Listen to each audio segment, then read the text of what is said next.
បាទសួស្តីពុកម៉ែបងប្អូនទាំងអស់គ្នាថ្ងៃនេះថ្ងៃទី31 ខែ 3 2026ខ្ញុំបាទមានឡានឆ្នៃមួយគ្រឿងຂະຫນາດធំបងប្អូនຂະຫນາດធំម៉ាស៊ីន Hyundai បងប្អូនប៉ុងមុខ CMC 10តកេប៉ុងក្រោយ8តោនប្រភេទឡានស្អាតបងប្អូនប្រភេទឡានស្អាតកង់នៅថ្មីមកជុំបងប្អូនបញ្ជាក់បងប្អូនឡានមកទឹក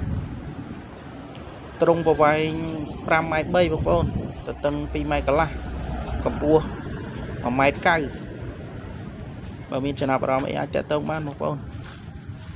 តម្លៃ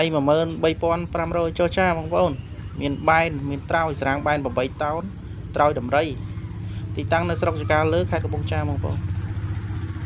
ម៉ាស៊ីន Hyundai ចង្កេះធំបិចធំបងប្អូនមានចំណាប់អារម្មណ៍អីតាក់ទងបានតាមរយៈលេខទូរស័ព្ទនិងលេខ Telegram បងប្អូនចូលបានថ្មីក៏បានដែរច្រើនតែស្នាប់តូចគឺកង់រីកង់អោវាកង់10ក៏មានដែរបងប្អូនអរគុណច្រើនបងប្អូន